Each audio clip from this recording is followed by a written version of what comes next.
Hello everyone, I'm Krasi, and today I will talk about Neptune, the mysteries of this planet. In two previous videos, I spoke about Uranus, about Pluto, from the point of view of the ancient Babylonian astrology. I am practicing ancient Babylonian astrology, the most ancient astrology, as we know that astrology comes from Sumer. We have evidences from like 5,500 BC on this. Neptune, Uranus, and Pluto, of course, were not mentioned in any of the ancient texts of the Babylonians, but also not in the Vedic text of the Vedic Indian astrologers. However, there are enough evidence to support the idea that the ancients knew about these three planets, and I will definitely make a separate video on this. They knew, and they had specific reason why not to use or to specifically when analyzing the zodiac and how the planets are influencing us. However, Neptune, Pluto, and Uranus are very, very important, and since I added them just a few years ago to my work, this really added value and color to my analysis. They are very, very important. But when you're analyzing Neptune, Pluto, and Uranus, analyze them not when they aspect each other, the trans-Saturnian planets, but the way they aspect the other planets, the inferior planets, but definitely not when they aspect each other, because then the influences of these planets may be a little bit vague and you may not be able to understand them. So when we will be talking about Neptune, it is very important, of course, to look at Pisces and to look at the divinities which rule Neptune, which represent Neptune. First, Pisces. I have a separate video on Pisces, so just briefly to tell you. Marduk, Jupiter, and Nanshe are the deities, divinities which are ruling Pisces, and we know about Jupiter, but Nanshe is goddess, which is about dreams, magic, which is also about punishing those who mistreat the poor and the sick, and also rewarding those who are merciful, who have empathy, and who help the poor and the sick. And she's also magician, and she's also very much about dreams. Neptune, who is ruler together with Jupiter of Pisces, is represented by Enki. Enki was called in ancient Sumerian times, but later on by the Akkadians, Babylonians, Enki was called Ea. And Ea is a god who, together with Enlil, is son of the most primary god, which is Anu, which is the god who is ruling the cosmos.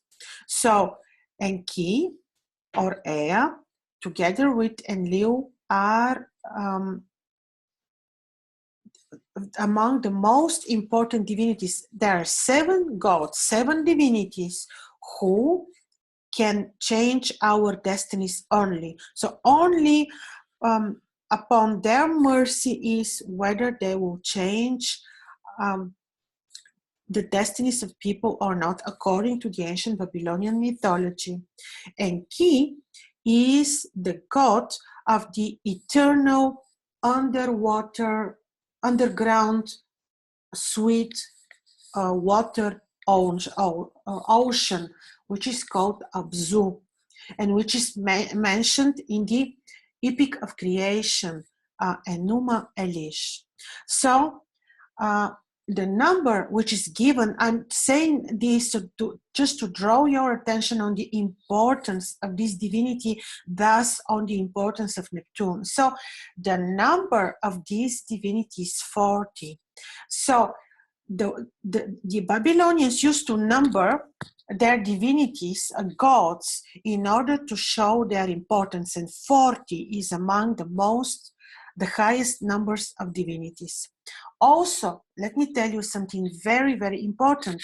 Enki, we have 3, and this is astronomical fact. There are ancient tablets of the ancient Babylonians which speak about the 3 paths on the sky. Imagine them literally as 3 highways on the sky. And these are the paths of Anu and Leo and Ea or Enki. So they would have 3 paths on the sky, and there are only 3, and one of the paths belongs to Enki or Ea.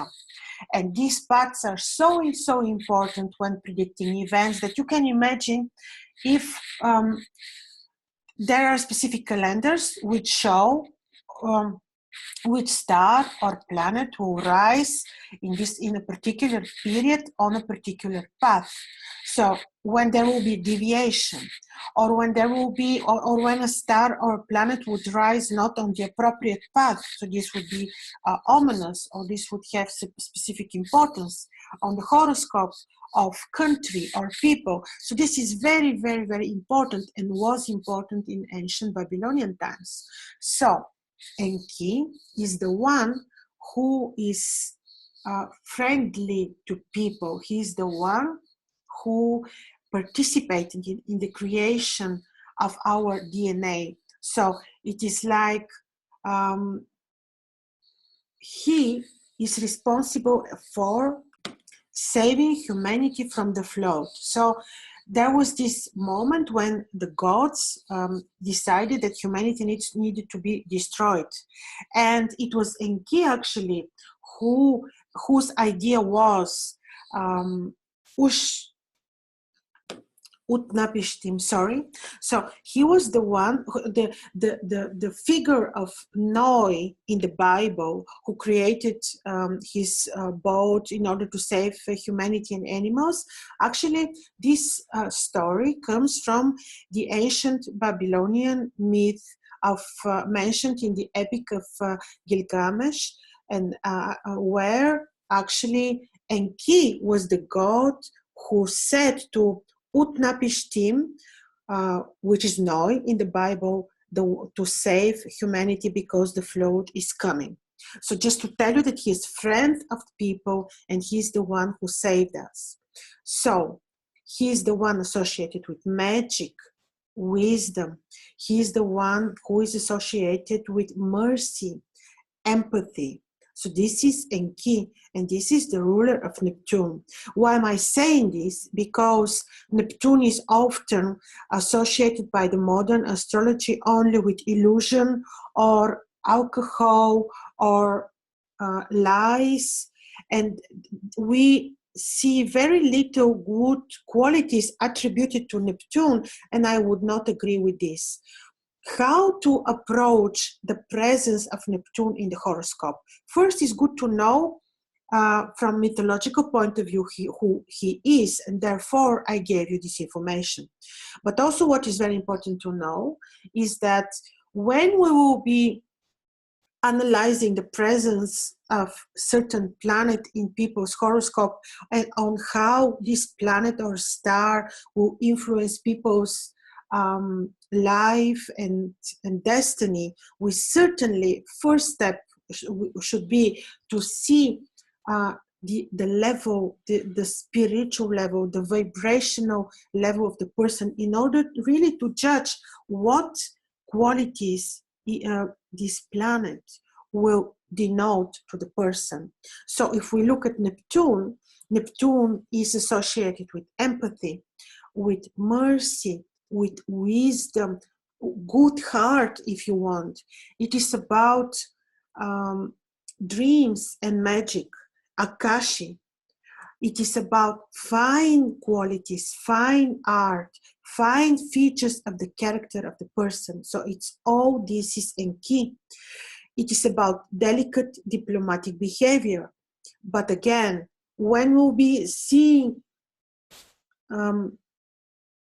this planet, Neptune, associated in the chart with illusion, lack of assertiveness, for example, weaknesses, melancholic traits, melancholic behavior, alcoholism, or any kind of attachments to things, then we certainly need to look how Neptune is placed in the chart, afflicted or not, which planets are, of course, aspecting Neptune. And once again, to repeat, it is good to look not of aspect between Pluto, Uranus, and Neptune, but really between the planets which are before Saturn. So Saturn, Jupiter, Mars, Venus, Mercury, and the luminaries. So very important are the aspects with this planet.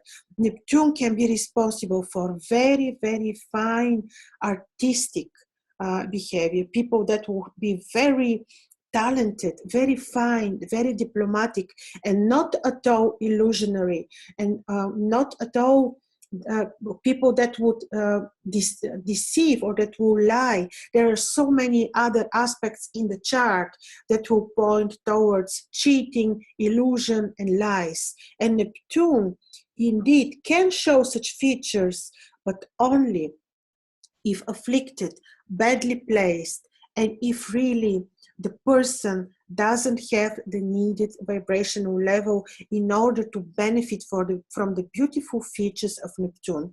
Imagine, for example, just very recently, like I think 2 days ago, I was reading the horoscope of a client, and the chart, in the chart, Neptune was conjoined.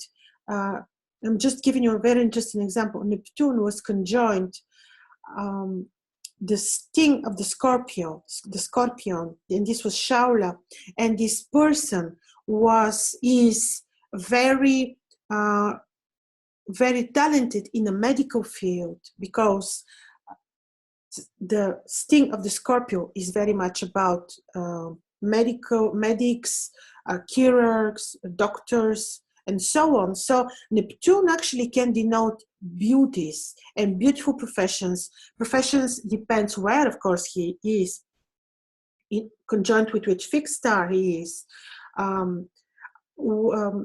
So he can create, give beautiful features of people, delicacy, diplomacy. Very important is, of course, how Neptune is placed. Neptune can be in the 7th house, and still, which is in the 7th house, is responsible for the relationships and marriages, and still denote beautiful marriage and beautiful relationships to the native. So it is not absolutely not necessary to repeat this mantra that the planet is about illusion, it's about deception, it's about lies, it's about depression, and all these bad features. Yes, they may exist. You may find them in people's horoscopes, but again, depends on the vibrational level of the person. And this is the first step. When I'm approaching a horoscope, this is maybe the first thing that I'm trying to determine: how to communicate with this person due to his or her spiritual level of awareness, consciousness, and vibration, because only then you will know how the energies of the planets will work, how they will manifest, what kinds of events they will bring into the person's lives. So this was just very important. I thought that to tell you, because when you have an idea of the importance of the divinity which is ruling Neptune, then you will know what place to give Neptune in people's chart and how to analyze his presence. So Neptune is very slow, it's not visible from our side, has therefore no heliacal phases like visibility and invisibility, because he is always invisible, but still very, very powerfully influencing us, together with Uranus, together with Pluto. These three planets are having very, very powerful influences on us. And the more we search for the origins of the divinities which rule them, of course, the truth is nearly always in the ancient mythology. the more we will know, and the more we will know on the way the planets will manifest in people's charts. So I hope this was useful. With this, I am concluding. Thank you. If you like to comment, you're very welcome. Thank you.